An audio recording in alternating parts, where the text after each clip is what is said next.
eso y eso. Correcto, sí. Perfecto. Muy bien, entonces, un minutillo.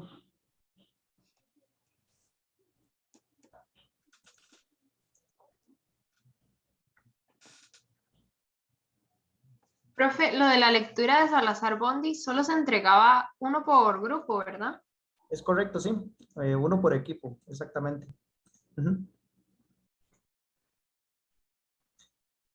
Muy bien, chicos y chicas, compañeros, entonces vamos a trabajar hoy, un momento, este temita que se llama si existe realmente o no una filosofía en nuestra América.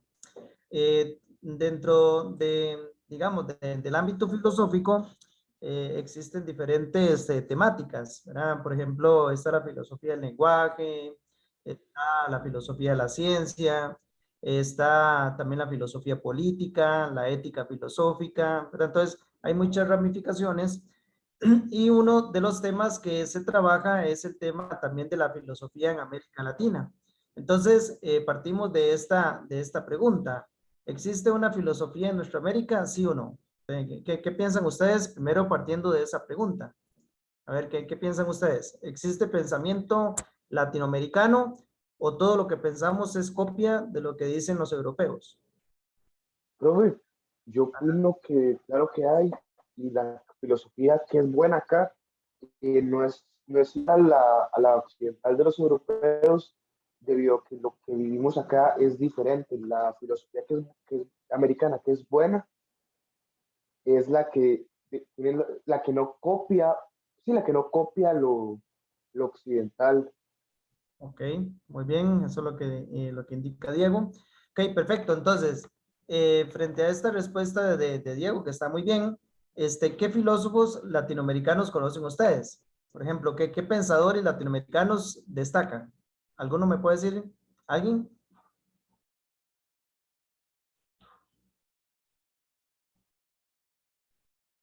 Bueno, la lectura se mencionaba a Vasconcelos, pero tiene mucho que ver también con el desafrancesamiento de la sociedad mexicana luego del Porfiriato. Entonces yo lo conozco más que todo por eso, porque él busca, igual que con Frida Kahlo y todo el imaginario mexicano, volver una identidad propia. Exactamente.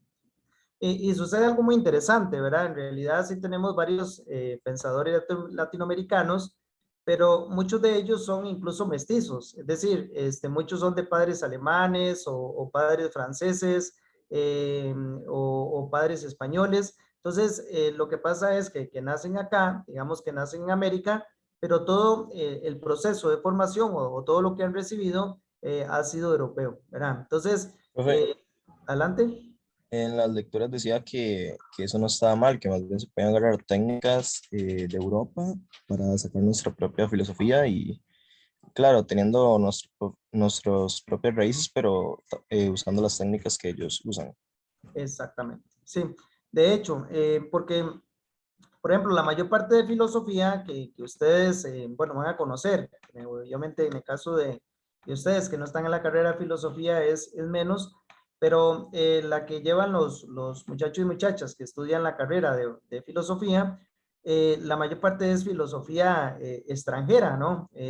Por ejemplo, Platón, Aristóteles son griegos, ¿no? Pensemos también en los medievales, que son también europeos, pensemos también en los filósofos modernos, es decir, la mayor parte de los filósofos son alemanes, franceses, ingleses, españoles, entonces no se trabaja mucho el pensamiento propiamente latinoamericano, ¿verdad? Esa es una de las grandes problemáticas que tenemos para responder a esto de si existe o no realmente una filosofía en América Latina. ¿Ok? ¿De acuerdo? Bueno, entonces vamos un poquito más. Para responder a esta pregunta hay que tener presente tres cosas, ¿verdad? Lo primero, de si el pensamiento en Hispanoamérica, ¿verdad? Recordemos que Hispanoamérica son aquellas naciones que fueron conquistados por España, ¿no? De si ha habido un pensamiento original, genuino o peculiar en América antes de esto. ¿Qué piensan ustedes? Antes de que llegaran los españoles, ¿había algún pensamiento original o genuino o no, no existía nada? Yo creo que sí, porque habían demasiadas culturas, incluso mucha más cultura de la que hay hoy en día, me atrevo a decir. Exactamente. Muy bien. ¿Quién más? ¿Alguien quiere opinar? ¿Alguna o alguno? Pues sí existía una clase de pensamiento entre las culturas antes de la conquista, pero eran totalmente diferentes a la realidad europea, entonces no hay como un punto de comparación entre la filosofía de ese entonces de Europa y la filosofía de ese entonces de Latinoamérica. Correcto. Muy bien. Profesor Melvin, que tiene la mano levantada. Hola, gente. Disculpen el rasillo primero. Un detallito, por supuesto, digamos, es complicado si partimos de la noción de filosofía como se maneja en Occidente, ¿verdad? Y como la plantean originalmente Platón y compañía, ¿verdad? Sin embargo, habría que abocarse, digamos, a estudiar seriamente las civilizaciones prehispánicas. Hay un detalle, por ejemplo, digamos, de lo que yo sé, que no voy a proclamarme ni de cerca un especialista en culturas prehispánicas, pero he leído, digamos, respecto específicamente del pensamiento inca, lo que se sabe, porque no se han logrado descifrar los quipús, que son los modos de registro con nudos que utilizaban los incas. Los mayas, hasta donde yo sé, digamos, los registros que nos quedan son registros principalmente míticos, ¿verdad? Que uno puede extraer enseñanzas de textos míticos, textos sagrados, pero no dejan de ser textos sagrados, ¿verdad? O sea, tienen un grado distinto de validez, digamos, que un texto filosófico. Por ejemplo, un texto filosófico se contesta, se puede contestar, se puede cuestionar, etcétera, ¿verdad? Mientras que un texto sagrado no se contesta, no se cuestiona. Usted no cuestiona la Biblia, ¿verdad? La acepta como creyente, la acepta, ¿verdad? De la misma forma el Popol Vuh funcionaba así. Pero entre los aztecas sí había un caso muy interesante y es que los aztecas distinguían entre ¿cómo se llama? Primero, entre el texto sagrado y el texto poético, el texto literario. El texto literario, ellos lo llamaban flor y canto. En náhuatl, si mal no recuerdo, era Flores Xochitl. Xochitl, Xochitl Incuicatl se llama. Xochitl Incuicatl. Ese es flor y canto. Y según la sabiduría o lo que tenemos registros de los aztecas, ese flor y canto, esa poesía, digamos, se utilizaba para educar y era lo que los aztecas llamaban Inistli Inyolol, que es rostro y corazón. La idea de que la educación, digamos, los textos poéticos podían servir para educar y la idea de la educación era construir el pensamiento a partir de esa idea del rostro y corazón, que fuera una especie de ética que te llevara a un mejor comportamiento social, etcétera. Entonces, tal vez esa parte del Inishli Inyolol, rostro y corazón, y los textos que iban en función de esto podrían ser analizados desde una perspectiva más filosófica o más cercana a lo que entendemos como filosofía desde la visión occidental. De hecho, Ese era el comentario. Sí, de hecho, muchos textos de Nezahualcóyotl que exacto. se consideran bastante filosóficos, de hecho. Claro. Y hay muchas naciones originarias que en tiempos históricos está reportado digamos, el debate, como el debate entre ellos era algo importante, un debate, digamos, cuasi socrático, inclusive. Ajá, ajá. Todo el norte y eso. Acaba de ser un libro buenísimo publicado sobre eso que, pero bueno, no es el momento para hablar, pero hay, o sea, no tenemos por qué pensar que el pensamiento racional no era algo propio de la América, por supuesto que lo era. O sea, Claro, claro. por supuesto. Evidentemente. O sea, simplemente por el hecho de que sean humanos, empecemos por ahí. Es que Sí, el colonialismo siempre ha puesto al otro como alguien que está sumido en el pensamiento mágico y todo eso para denigrar de alguna manera, ¿verdad? su humanidad o su nivel de desarrollo, ¿verdad? Y eso no es cierto. En todo tipo de comunidades y en todo tipo de culturas, que aun cuando nosotros consideramos más primitivas, existe el debate racional y existe ese tipo de... Ujú, la argumentación y justificación, sí, claro. Sí, de hecho, digamos, si uno entiende la filosofía como un sistema propiamente, digamos, ya estructurado, pues podríamos decir que no, pero recuerden que la filosofía es amor a la sabiduría y también el principal signo del filósofo, como vimos en la primera clase de filosofía, es el maravillarse, el asombrarse. ¿Y quién más iba a maravillar y asombrar que los propios llamados indígenas, ¿no? Es decir, aquellos que se maravillaban ante las cosas y trataban de responder precisamente a un mundo que también para ellos era nuevo, era un mundo totalmente necesitado de conocerse y de desnudarse, ¿no? Para decirlo con esa expresión. Ahora, también a partir de esa pregunta de si existe una filosofía en nuestra América, surge la segunda cuestión, les dije que eran tres.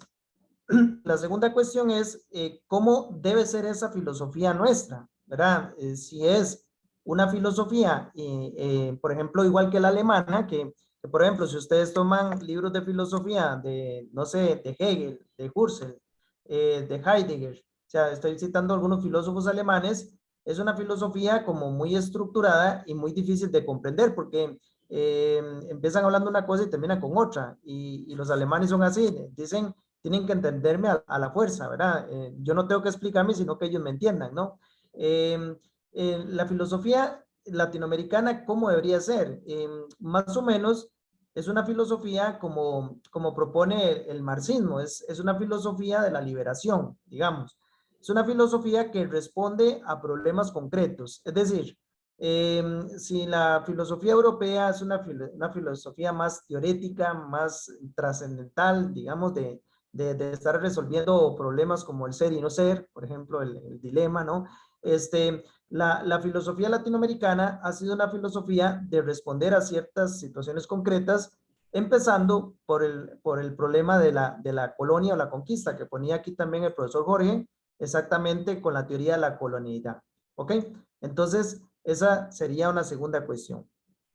Y la tercera cuestión que he señalado es si la cuestión de lo hispanoamericano debe ser tema de nuestra reflexión y de qué manera se puede llegar a constituir en una filosofía propia. Es decir, cómo apropiarnos también nosotros de las cosas que hemos recibido y darle un tinte latinoamericano. Entonces, esas son como tres características en relación con, o tres cuestiones, más bien de la filosofía latinoamericana. Bien, la primera filosofía radica en que casi desde el comienzo del descubrimiento de América, recordemos que esto de lo que celebramos el 12 de octubre ha venido cambiándose de nombre, ¿verdad? Porque primero se habló de la conquista, luego ya no les pareció tan bonito el nombre, ¿verdad? Entonces, mejor descubrimiento, después descubrimiento se pasó a encuentro de culturas, ¿verdad? Como dándole un nombre más bonito para que no suene tan feo. Y también, de alguna manera, pues, tratando de tapar algunas circunstancias lamentables que se dieron en la época esta de la colonización. Evidentemente, con el descubrimiento o la colonización, se empiezan a hacer algunos elementos filosóficos o filosofía, como es el trato que los españoles dispensaban a los indios, ¿verdad? Entonces, por ejemplo, ustedes pueden ver esta imagencilla ahí más o menos se puede leer, ¿verdad? Entonces, por ejemplo, este aborigen que dice, ¿a qué viene esta gente? ¿Verdad? Y entonces, no sé, pero dicen que tenemos armas de destrucción masiva, ¿verdad? Entonces, esto más o menos, ¿a qué está haciendo referencia? ¿Alguno o alguna me puede decir?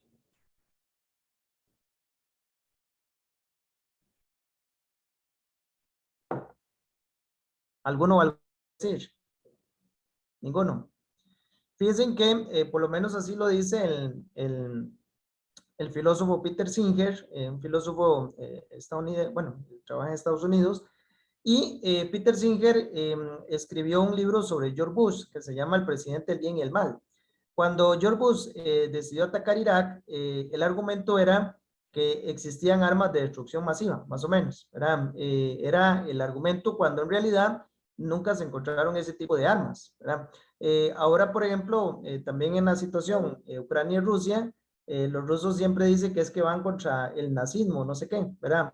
Pero en realidad la pregunta es, bueno, ¿de cuánto nazismo hay en estas circunstancias? El asunto es que siempre que se quiere invadir a un país o a una nación, tienen que inventarse algo, ¿verdad? Tiene que haber algún tipo de pretexto, algo entre comillas, que no necesariamente es así, ¿verdad? Dicen que es porque es un peligro para la paz mundial o que es un peligro para el resto del mundo, pero en realidad lo que van es detrás del petróleo, no sé, ¿verdad? O detrás del agua o detrás de los recursos energéticos, recursos naturales, pero tienen que buscarse algún tipo de justificación para decir que no es una conquista, es decir, que no es una invasión, sino que es como por el bien de todos. No sé si alguno o alguna quiere referirse a eso.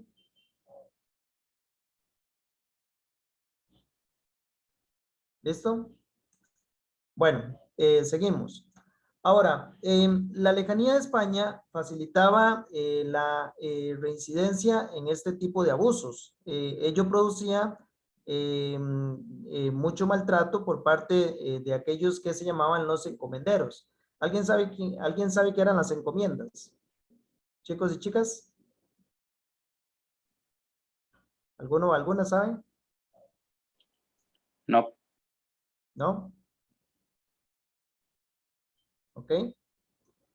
Bien, las encomiendas eran el derecho que tenían, por ejemplo, los españoles de tener, digamos, indios a su cargo, entre comillas, ¿verdad? Que eran así como dárselos en proceso de formación, ¿verdad? Como para que los educaran, cuando en realidad era como un sistema de esclavitud. Entonces, por ejemplo, un español que pudiera mantener 10 indios tenía 10, pero evidentemente también los utilizaba tanto en la esclavitud como en otro montón de barbaridades que nunca se dirán, ¿no?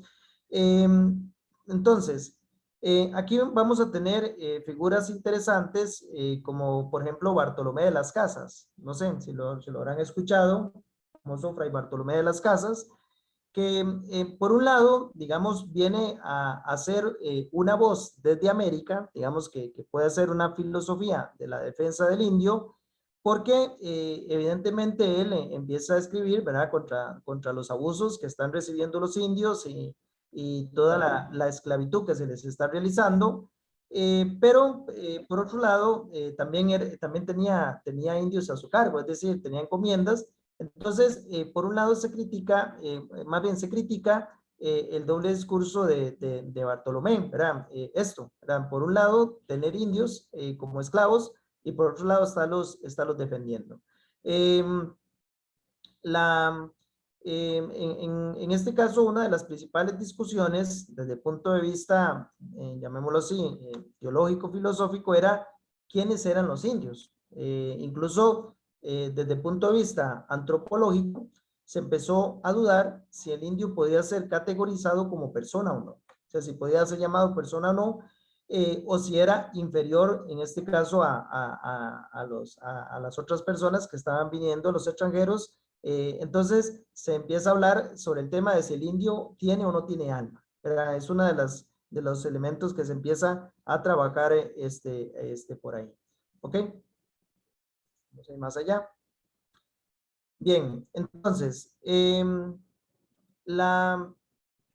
pensamiento entonces filosófico hispanoamericano considera entonces la evolución a partir de la colonia, la conquista, y tiene a partir de ahí una serie de elementos que empiezan como a fraguar el ser y quehacer latinoamericano, es decir, empieza a orientar por dónde iría el pensamiento filosófico.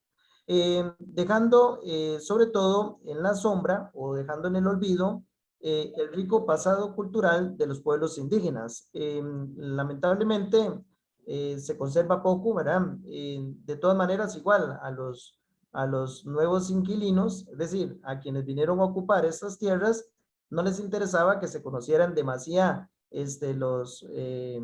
el pensamiento y el desarrollo latinoamericano, de ahí que muchas de estas obras pues no se han conservado, y lo que conocemos son pequeñas cosas, ¿no? Ahora, la gran pregunta, ¿América era totalmente subdesarrollada cuando llegaron los españoles o había cierto desarrollo? ¿Qué piensan ustedes? Yo pienso que, digamos, desarrollada en comparación a ellos por todos los avances que ellos tenían con respecto a lo que es tecnología en armas y en ciertos procesos que ya empezaban como a comerciar y eso, pero siento que igual a pesar de eso, la población que había en América tenía un buen desarrollo entre ella misma. Sabemos que ya habían comunidades muy completas donde habían jerarquías y todo, y ellos mismos tenían sus propios comercios y su forma de manejarse, y de hecho todo estaba muy bien. Y, o sea, ya sabemos que tenían control de enfermedades y todo, y obviamente cuando llegaron los españoles hubo nuevas enfermedades con las que no se pudieron tratar en el momento, pero o sea, siento que a pesar de que sí eran un poquito inferiores en tecnología, no era un mal desarrollo, nada más que ocurrió la conquista y eso. Okay. Luis Carlos. Yo siento, bueno, yo podría decir que sí existía un desarrollo, digamos, existían civilizaciones, existía, como dice el compañero, un sistema jerárquico, existían, digamos, diferentes expresiones culturales, arte, conocimiento en astronomía, conocimiento en medicina, armamento belicístico también, no tan avanzado como lo fue, digamos, es que recordemos que en Europa, África y Asia hubo un intercambio también de materia, de pólvora, armamento, entonces, y muchos más conflictos que hicieron que a nivel bélico hubiera más avances, pero yo siento que sí había muchísimas civilizaciones y conocimientos, entonces sí había cierto avance. Claro. Sobre todo es que, fíjense que hay uno de los conquistadores se llamaba Hernán Cortés y escribe precisamente digamos, como cartas de relación, ¿verdad? Eran los informes que él tenía que estar enviando a la corona española. Y cuando, por ejemplo, llega a Tenochtitlán, ¿verdad? Tenochtitlán es una ciudad habitada por los mexicas, ¿verdad? Cuando él describe la ciudad, dice que prácticamente es más maravillosa que Valladolid, así lo dice, ¿verdad? Que es una ciudad sumamente ordenada, una ciudad también que la gente, o sea, los aborígenes vivían sumamente bien, también rodeada por ríos, con una vegetación exuberante, es decir, no dice que son salvajes, ¿verdad? Que estaban ahí como en una lipidia, sino, como les digo, está comparando precisamente con Valladolid. Eso lo que nos está diciendo es que hasta él mismo fue capaz de maravillarse, digamos, con los avances que tenían estas ciudades. Es que la ciudad de Tenochtitlán era muchísimo más grande que cualquier ciudad de Europa, pero por mucho. Tenía mejores acueductos, tenía mejores sistemas de baños, pero por mucho que cualquier ciudad de Europa. Y bueno, y si bien en el caso de Tenochtitlán eso era un imperio, era regido desde arriba para abajo de una manera piramidal, había otras ciudades, inclusive en las mismas crónicas de Cortés, ahí menciona cuando habla de Tlaxcala, que eran repúblicas. O sea, eran repúblicas. O sea, la gente la comunidad votaba de cierta manera de todo, no a la manera nuestra actual, pero eran repúblicas. Entonces, y tenían muchos sistemas de gobierno diferentes y tenían, o sea, América era un continente entero, lleno de civilizaciones y de cosas. No podemos meterlos todos en un solo paquete. Otro detallillo importante respecto de lo que dice el profe Carlos. Digamos, más o menos para que nos hagamos una idea, se calcula que la ciudad de París, en el momento, digamos ahí por los años 1500 más o menos, tendría alrededor de unos 250,000 habitantes. Tenochtitlan tenía 500,000 de habitantes.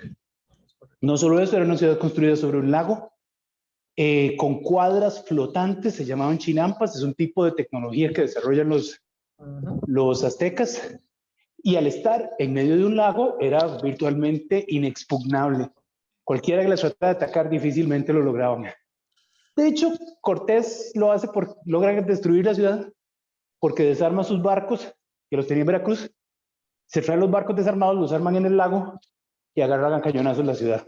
No, y porque los invitaron a pasar también. Bueno, sí, pero eso sí fue, digamos, antes de... Y por la viruela y por el sarampión, entonces que al final... Eso sí, también. Se calcula de hecho que la mortandad de indígenas por enfermedades puede llegar al 70% de las muertes totales durante la conquista. Sí, principalmente por enfermedades, sí. No fueron las armas de fuego, que eran unos arcabuces realmente, o sea, eran más peligrosos para el que los disparaba que a quien le disparaban, ¿verdad? Sí, de hecho. Sino que fueron los gérmenes los que realmente aniquilaron las civilizaciones. Enfermedades que trajeron los españoles, por ejemplo, todas las enfermedades venéreas no existían en América, y de las más fuertes, la influenza y la gripe. Masacraron gente, pero terriblemente. La viruela, como decía el profe Carlos también. Sí, Hernán Cortés es medio aburridito a veces. Yo recomendaría también, inclusive si a alguno le interesa, por ahí yo tengo, cuando he dado esta materia, un cronista que viene con Cortés, que se llama Bernal Díaz del Castillo. Es más entretenido que Cortés, porque Cortés a veces es medio aburrido. Y el Bernal Díaz era más educado, entonces narra con más entretenido, tiene más detalles. Y por ejemplo, la comparación de la ciudad de Tenochtitlan, en lugar de hacerla con Valladolid, por ejemplo, la hace inclusive con ciudades fantásticas, porque era algo que nunca se había visto en Europa. Tal vez Venecia, pero era algo inimaginable para ellos, lo que estaban viendo. El viernes les enseño unas imágenes, es que en este momento no las tengo a mí. Ya. En efecto, entonces, para que vean, porque es que a veces, sobre todo cuando uno va a Europa así, a veces cuando tiene un amigo europeo, dice, es que si no fuera por nosotros, por ejemplo los españoles, ustedes estarían en taparrabo, prácticamente nos dicen, ¿verdad? Como que más bien hay que agradecerles, según ellos, que nos trajeron todo el entre comillas, desarrollo, como estaba poniendo el profesor Melvin, y que nos dieron como toda la ciencia, el conocimiento, ¿verdad? Como que nos sacaron de una ignorancia, cuando en realidad tal vez estaríamos muchísimo más avanzados si no hubieran venido, ¿verdad? Si no hubieran ocupado nuestras tierras y no hubieran traído todas las consecuencias. Como ya señalaban, parte de las cosas malas que trajeron fueron las enfermedades. Los indios no conocían este tipo de enfermedades, no tenían medicinas naturales, ¿verdad? Homeopatía o demás para curar ese tipo de cosas que sí traen los españoles. Ahora, hay un dato interesante, ¿verdad? Bueno, ya habría que entrar, por ejemplo, en la lectura de las cartas de relación. La primera guerra que tuvieron, ¿verdad? Los mexicas contra los conquistadores fueron ganados por los mexicas, ¿verdad? Tuvieron que salir corriendo, etcétera, ¿verdad? Hernán Cortés fue derrotado, pero aparte que como lo que dijo el profesor Carlos, que luego fue el sarampión, ¿verdad? El que viene totalmente como dicen, a pasearse, ¿verdad? En el hecho de haber expulsado a los españoles de primera entrada. También otra cosa que sí parece que afectó mucho a Latinoamérica y que puede ser un fenómeno interesante de estudio es digamos, la individualidad y también la división del pueblo latinoamericano. ¿Por qué? Parece que Hernán Cortés, cuando fue derrotado primero por los mexicas, negoció con otras tribus. Entonces, esas otras tribus que también ya le traían ganas a esta tribu mexica, entonces le ayudaron a derrotarlos, ¿verdad? Entonces, la gran pregunta es si realmente seguimos teniendo nosotros esos signos de división, ¿verdad? Por ejemplo, en cuánto sería bueno pensar en una unión centroamericana, ¿verdad? Que no hayan divisiones, etcétera. Pero no se logra. Por ejemplo, aquí en Centroamérica incluso es casi imposible pensar algo así como la Unión Europea, ¿verdad? Que podamos transitar libremente y más bien al revés. A veces cuando queremos pasar a algunos países vecinos nos ponen un montón de trabas y todo porque no somos de ese país. No sé qué opinan ustedes de eso, ¿qué piensan? realmente tenemos una gran división latinoamericana, o si ustedes piensan que el latinoamericano tiene por esencia la comunión o la unidad. ¿Qué piensan? Con eso de algo tipo Unión Europea, una vez he escuchado el caso de por qué Mercosur no funciona, que es como Unión Europea pero en Sudamérica. Y es que para que, bueno, por lo menos por medios económicos, no sé culturalmente, los países tienen que estar a un nivel parecido en desarrollo económico, PIB nominal, PIB per cápita, etcétera, porque si no el desbalance de la economía es muy grande. Y lo que es, digamos, el libre tránsito o libertad de poder trabajar en cualquier país, lo que va a hacer es quitarle mano de obra útil y joven a países en peor situación y sobrecargar a países en mejor situación. Correcto, sí, claro. En efecto, ese es uno de los grandes motivos. Pero, por ejemplo, si estuviéramos todos, digamos que se lograra nivelar, como hacen en Europa, por ejemplo, en Europa, cuando un país está en crisis, como estuvo Grecia, lo que hacen es inyectarle dinero, digamos, a préstamo, eso sí, para mantenerlo al mismo nivel, ¿verdad? Pero la pregunta es, ¿piensan si nosotros los latinoamericanos somos por esencia desunidos o somos unidos?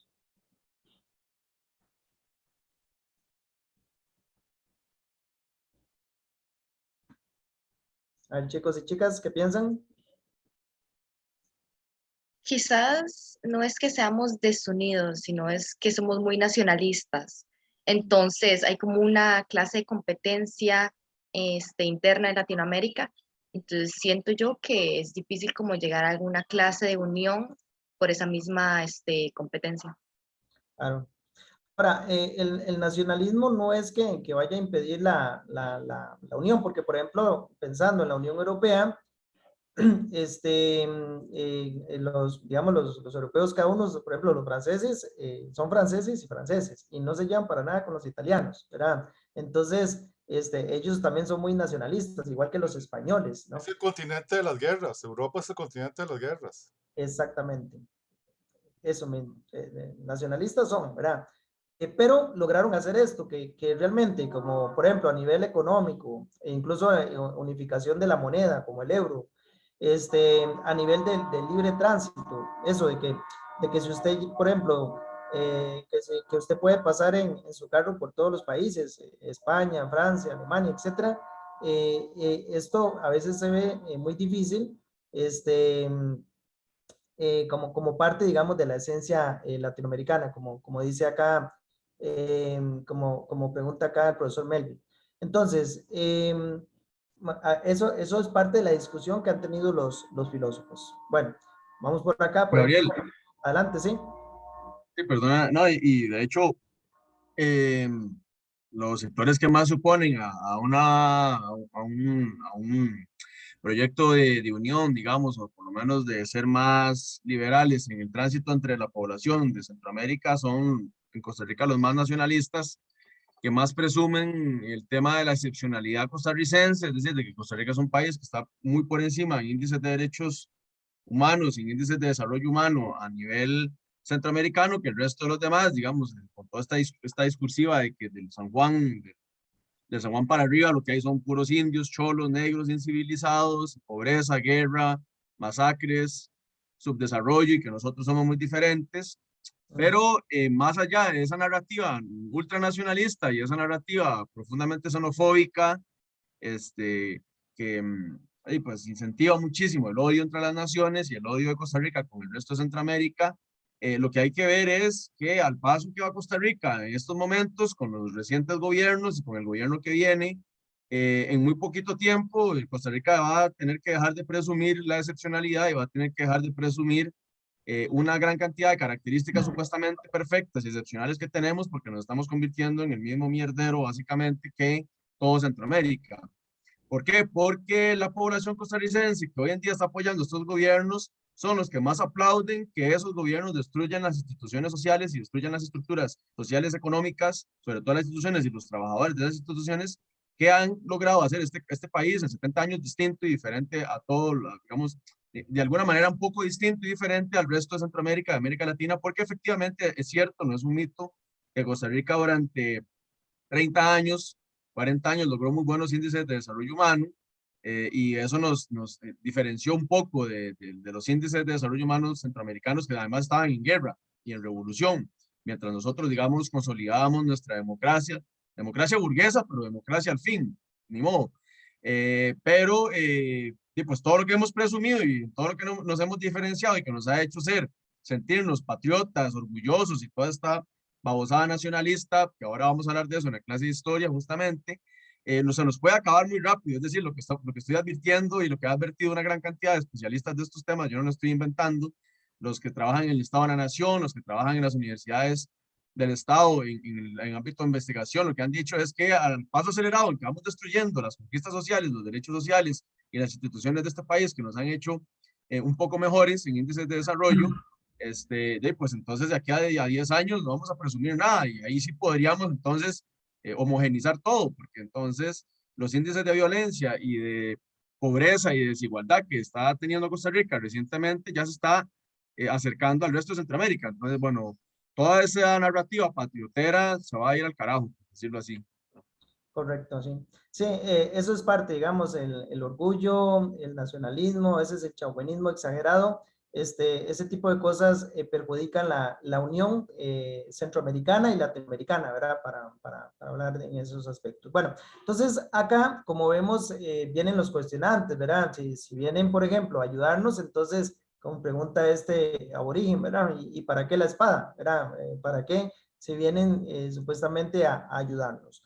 Ahora, el proceso de pensamiento filosófico hispanoamericano no podemos negar que comienza precisamente con las corrientes españolas, ¿verdad? Ellos, junto a la conquista, traen también un sistema político y eclesiástico oficial de educación, ¿verdad? Lo que hacen es imponernos el sistema, ¿verdad? El sistema de ellos. Dentro de ese sistema que nos imponen está precisamente la escolástica, ¿verdad? Vean qué interesante, porque estamos hablando de finales del siglo XV, 1492, cuando ya estábamos empezando con el Renacimiento en Europa, pero ellos quieren o deciden imponernos a nosotros como el sistema medieval, ¿verdad? ¿Por qué? Porque precisamente también digamos, lo religioso se vuelve como un signo de dominación, ¿verdad? Por ejemplo, uno de los signos más interesantes es cómo hacer coincidir la divinidad de los aborígenes con la divinidad cristiana. Yo no sé si, bueno, aquellos que han ido alguna vez a misa, ven que tienen a veces como en las mesas como unos instrumentos que parece así como un sol, que se llama una custodia, donde ponen en el centro a la Eucaristía. ¿No? ¿Lo han visto, chiquillos? Bueno, los que han ido a misa, los que son católicos. Bueno, Sí, profe. sí, ese instrumento se hizo exactamente como el signo del sol para que los indios se arrodillaran delante de ellos, ¿verdad? Es decir, evidentemente para los cristianos es la Eucaristía, ¿no? La hostia, ¿no? Pero para que lograran que los indios se arrodillaran, para que vieran que ese era Dios, entonces le hicieron el sol, porque los indios veneraban al sol. Entonces, por eso ese instrumento tiene forma de sol. ¿De acuerdo? ¿Queda claro, sí? Era parte, digamos, de estos sistemas que buscaban para que lograr transmitir el conocimiento a los indígenas. Bien, bueno, o a los aborígenes. Además de oficial y centrado entonces en los intereses europeos, particularmente españoles, esta primera filosofía hispanoamericana es pues también una filosofía conservadora y también, digamos, como antimodernidad. Es decir, les quieren dar no lo que se estaba dando en el Renacimiento ya, en esta época en Europa, sino decir, vamos a incorporarles el mismo sistema del medioevo, que hablamos la clase pasada, para que sean obedientes. ¿Ok? ¿De acuerdo? Bien. Seguimos un poco más. Hay un rico acervo de meditaciones filosóficos teológicas en torno a la humanidad del indio, ya les decía antes. También las cuestiones de juristas en cuanto al derecho a hacer la guerra a los aborígenes, ¿verdad? Se trata de justificar por qué sí había que hacerle la guerra, ¿verdad? Sobre todo para lograr doblegarlos, que prácticamente va a ser como el pensamiento que se va a estar desarrollando en nuestra América, ¿verdad? Para decir una expresión, durante este periodo. ¿Ok?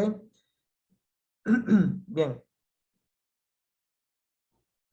Como podemos ver ahí en este signo, también aquí parte de la cuestión de la conquista es lograr entonces que los indios pues acepten lo religioso, como ven ahí, ¿verdad? Que se bauticen, que profesen la misma fe, digamos, del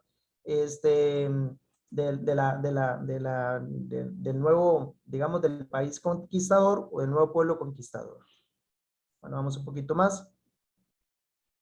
Ahora, sin embargo, gracias a factores que se van a ir dando en el caso del mismo España, como es el caso, por ejemplo, de la ascensión del poder de Carlos III, y sobre todo por la política liberalizante que va a realizar este rey, empiezan a darse ciertos cambios precisamente en América.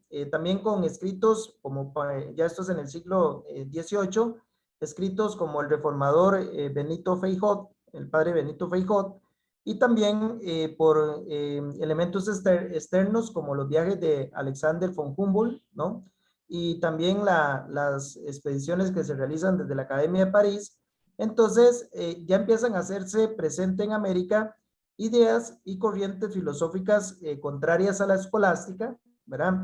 Y ya más cercanas a un renacimiento, es decir, buscando la liberación del ser humano y la reivindicación de los derechos de los individuos. Ahora, recordemos que una de las cosas que va a motivar mucho las independencias de América va a ser precisamente la Revolución Francesa. La Revolución Francesa se da en 1789, finales del siglo XVIII. Las independencias comúnmente, bueno, por ejemplo la nuestra 1821.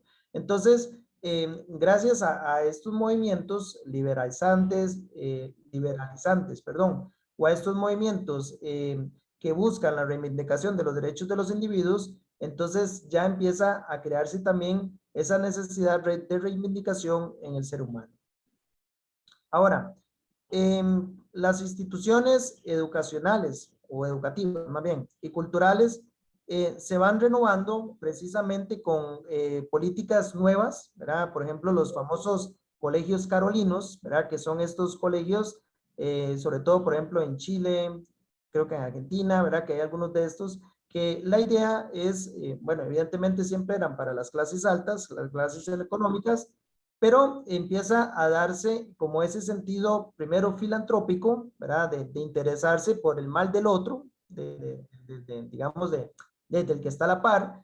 Y el otro elemento es también el amor al país, ¿verdad? Empieza a crearse como un sentido de decir, esta es mi tierra, aquí es donde yo vivo y tengo que defender esta tierra, ¿no? Ok.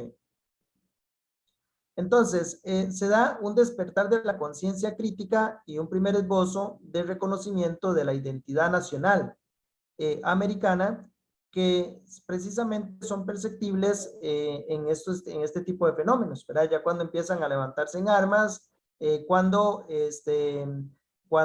empiece realmente a crearse un proceso de reivindicación de los derechos de las personas. ¿Ok?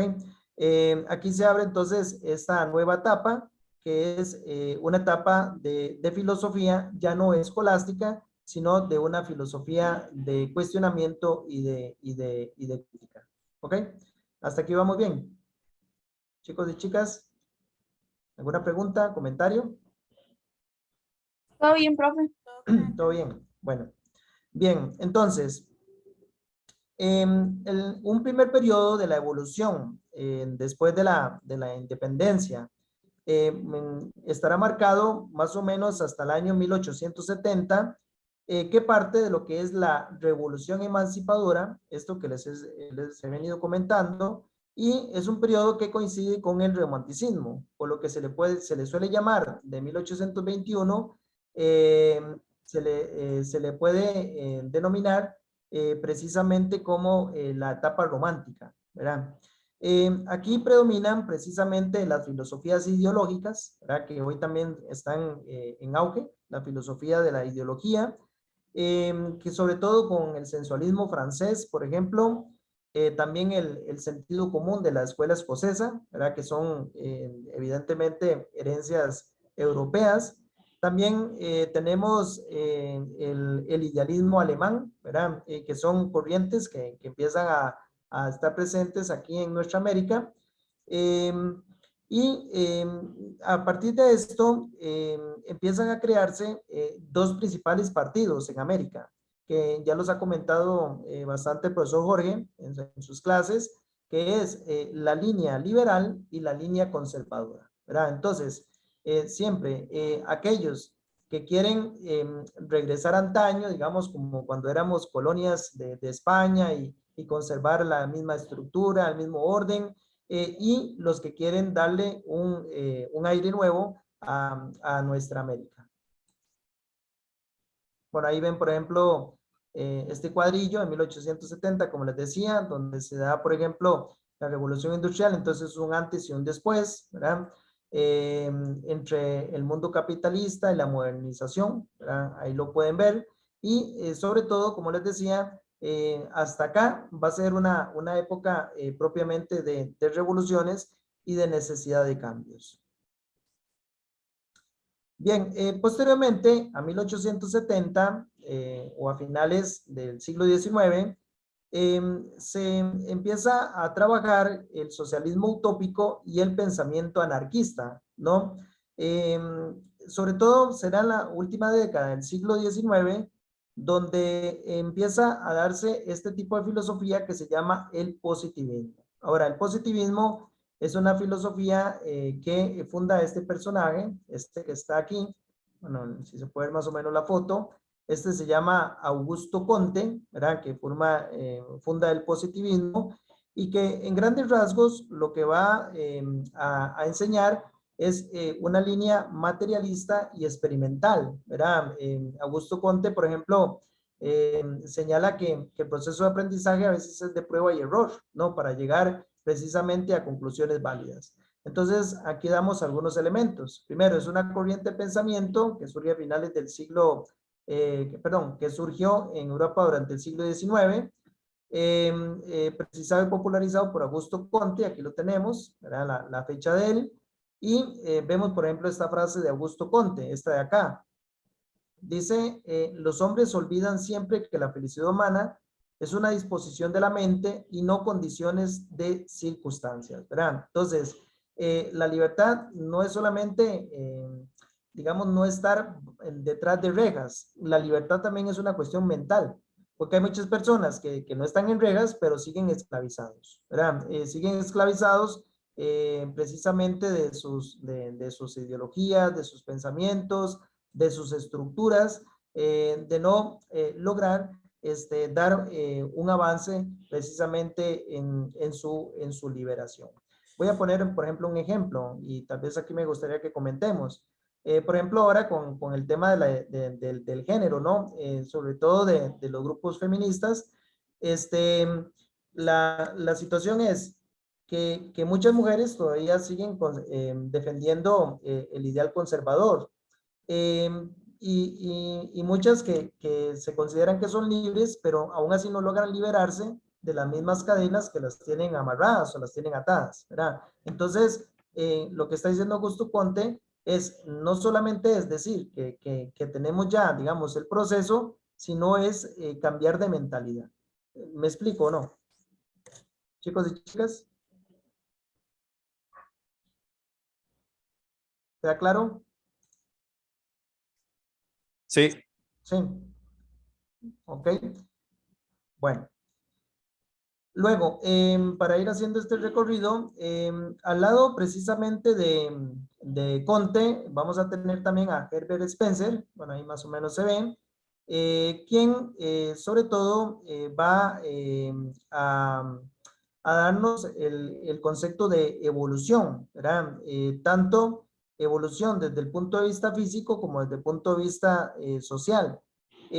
Sobre todo, pues, como dice acá, es el primer autor que utilizó de forma sistemática los conceptos de estructura y función, ¿verdad? Entonces, la idea precisamente de Herbert Spencer es qué tipo de estructuras tenemos nosotros y cómo podemos también nosotros romper ese tipo de estructuras. ¿Ok?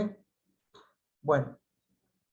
Bien, a nivel universitario, por ejemplo, que ya empiezan a tenerse presente, bueno, antes les decía, los institutos estos carolinos, ¿no? No carolinios, sino carolinos, ¿no? Luego vamos a tener ya las primeras universidades en América.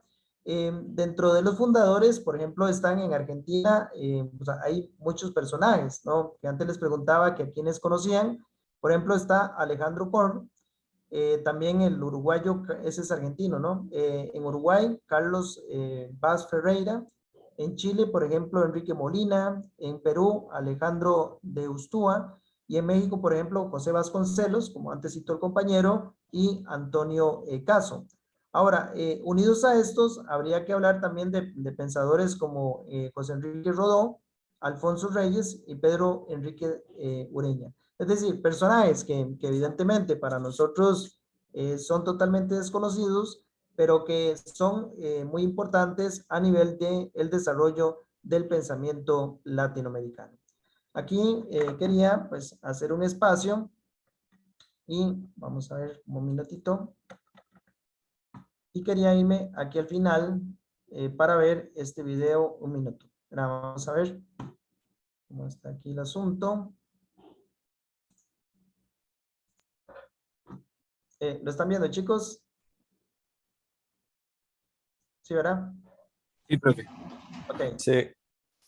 Entonces voy a presentarlo un minutito. Ah, bueno. Ahí. Bien, este video que vamos a ver, un momentito. Este video que vamos a ver es sobre José Julián Martí. ¿Quién es José Julián Martí? Ok. José Julián Martí es uno de los filósofos, digamos, de la liberación, si podríamos decirlo así. Hay una película que se llama El Ojo del Canario, que habla precisamente de la realidad que estaban experimentando los pueblos latinoamericanos. Entonces quiero que veamos el video y luego que hagamos algún comentario al respecto. ¿Ok? Entonces, esperen un momento para ver cómo hago para volver el video ahí. Y entonces, ahora sí lo vemos.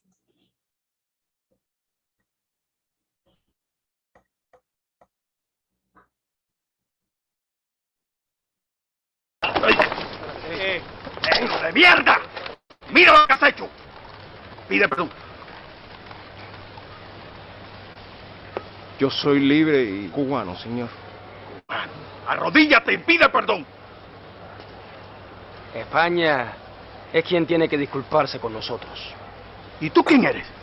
¿Quién te has creído tú que eres? ¡Otro vigilista! ¡Otro vigilista! ¡Está llena de vigilistas! A esto hay que enseñarles a respetar la integridad nacional. No, capitán. A ese lo conozco yo de niño y es un simple estudiante que no... que no deje tranquilo. ¡Viva España! ¡Grita, viva España! Cuba no tiene que disculparse ante ninguna España.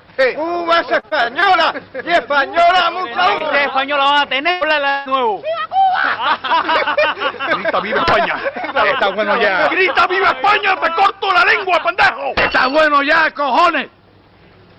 Que yo soy gallego, español y quiero España y hasta la madre los tomates. Pero en esta bodega no hay ni vigilitas ni gorriones. Y la única integridad que se defiende aquí es la mía, coño. Aquí se ofendió España. Baje esa arma, capitán. Baje esa arma, le digo, carajo.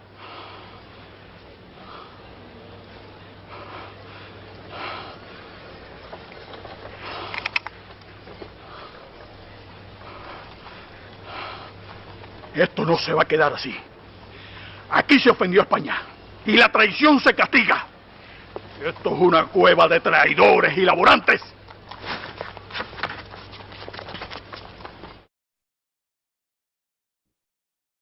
Tyrannus democratia. ¿Y cuáles son las características esenciales de la democracia? A ver, Ignacio. Creo yo, maestro, que para que haya democracia debe haber libertad. Por eso en Cuba no hay democracia. Sí. Mire, por ejemplo, yo quiero hacer un periódico y le voy a poner El Diablo Cojuelo. Pero sin embargo no me dejan publicarlo porque no les conviene el contenido que voy a reflejar. ¿Qué quiere decir esto? Que en Cuba no hay ni libertad de prensa, ni libertad de expresión, ni muchas otras libertades en realidad. Está bien. Pero nosotros tenemos delimitaciones. Caballero, por favor, no nos desviemos del tema que nos ocupa. Fermín. ¿Sabes lo que significa, Fermín, un país democrático con libertad de expresión y libertad de prensa? A ver, dime. Un país democrático con libertad de expresión y libertad de prensa significaría el caos, Fermín. Tú no sabes de lo que estás hablando. Como ciudadano tengo todo el derecho a reflejar mis ideas. Profesor, a decir lo por favor, denle la clase de griego y dejen eso. Democracia, en griego, su génesis. Democratía, poder del pueblo. ¿Qué poder quiere cualquier cosa? El poder lo tiene España. Yo los quiero llamar a una reflexión. ¿De qué sirve libertad sin democracia? Cuba puede aprovechar las fuerzas democráticas y así estar representada en las altas cortes españolas. Eso es reformismo y es tremenda basura. ¿Cómo que basura? Muchachos, ¿por qué no puedo? Escúchame, permiso, ¿por qué yo no puedo decir lo que pienso? Yo no me siento representado por este gobierno y no me sirve de nada. ¿Quién? ¿Yo? Bueno, señores, por favor. Volvamos a la antigua Grecia. Maestro. ¿De acuerdo? Maestro. La democracia no es el poder del pueblo. Aquí mandan los que tienen que mandar. Y seguirán mandando. Y ahora vayan directo para sus casas, que dicen que va a haber libertad de prensa, pero de expresión no va a haber nunca. Agilen. Vamos. Hay mucha represión. ¡Don Rafael! El general Dulce decretó la libertad de prensa. ¡Viva la tierra cubana!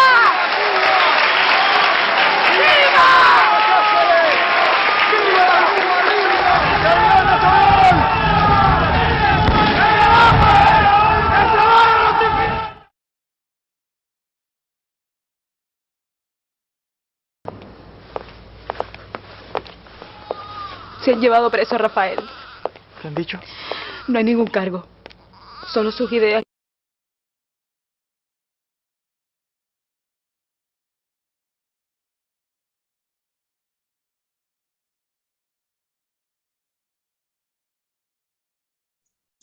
Ok, jóvenes, entonces, no sé qué les pareció, bueno, son como algunas partes de la película, ¿verdad? Que la película es muy interesante, se llama El Ojo del Canario, como ya les indiqué, donde se ve esa lucha que realiza José Julián Martín, ¿verdad? Bueno, junto con algunos de sus amigos, como Rafael, que era el que hablaba de la libertad de expresión, bueno, libertad de prensa, porque ya dijeron, libertad de prensa ahí, pero de expresión no siempre, ¿verdad? Entonces, ¿qué elementos pueden sacar ustedes de ahí que sea parte de la filosofía de América Latina?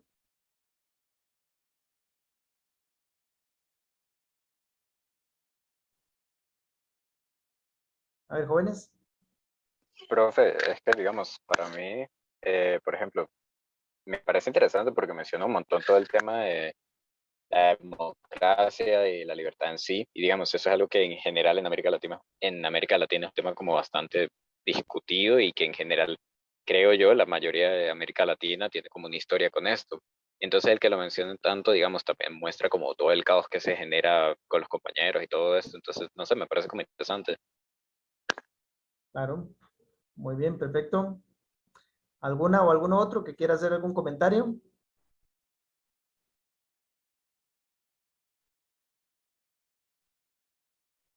¿Qué les pareció?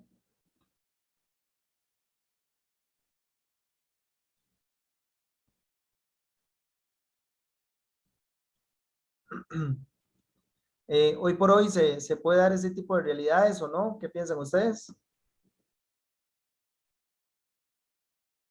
A ver, chicos y chicas, ¿están por ahí? Pienso que casi no, o sea, es algo casi, ya ahora no se da mucho, pero como todo, ¿verdad? Siempre hay grupos extremistas, ¿verdad? orgullos nacionalistas y todo ese tipo de cosas, pero no tanto como antes, ¿verdad? De la época colonial española y todo ese periodo de tiempo. Ok, perfecto. Muy bien. A nivel de la educación, por ejemplo, no sé si vieron ahí bueno, en esto que les presenté, cómo, por ejemplo, el profesor cuando ya vio que los alumnos empezaron a discutir sobre temas concretos de política y que se podía poner en problemas, o se podía meter en problemas por el tema de la cátedra,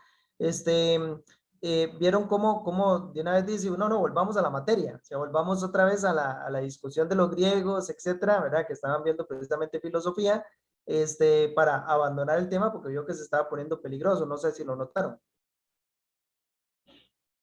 ¿Lo notaron? Sí. Sí. Como una doctrina. Claro. Sí, en esto exactamente lo que hay que hacer, digamos, siempre las materias, las clases tienen que crear reflexión en el individuo, tienen que llevarlo a pensar en algo o a generar algún tipo de pensamiento. No es solamente transmitirle lo que uno piensa, sino es lo que ustedes a través de su propio pensamiento, ustedes puedan generar. Bueno, entonces para continuar, después de la visión evolucionista de Spencer, tenemos nosotros un movimiento, ¿verdad? Que es un movimiento que empieza a tener mucha fuerza también en América, que es el marxismo, ¿verdad? Sobre todo lo que es la filosofía social, estando con esa necesidad de la reivindicación de los derechos del individuo, sobre todo con una expresión que se va a trabajar en la película, Luis Carlos, se llama El Ojo del Canario, así se llama, El Ojo del Canario. El marxismo, sobre todo, lo que va a hablar es sobre el tema de la enajenación, ¿verdad? Los pueblos que son enajenados, aquellos pueblos que son oprimidos, ¿verdad? Que no se les da su libertad, que no pueden tener ningún tipo de expresión. Entonces, tiene importantes repercusiones, sobre todo políticas en América, sobre todo con, por ejemplo, en este caso, en Cuba, con el establecimiento del régimen socialista en Cuba, donde también va a tener cuestionamientos para aquellos, sobre todo aquellos intelectuales que empiezan a cuestionar el orden y el sistema que se está llevando en América.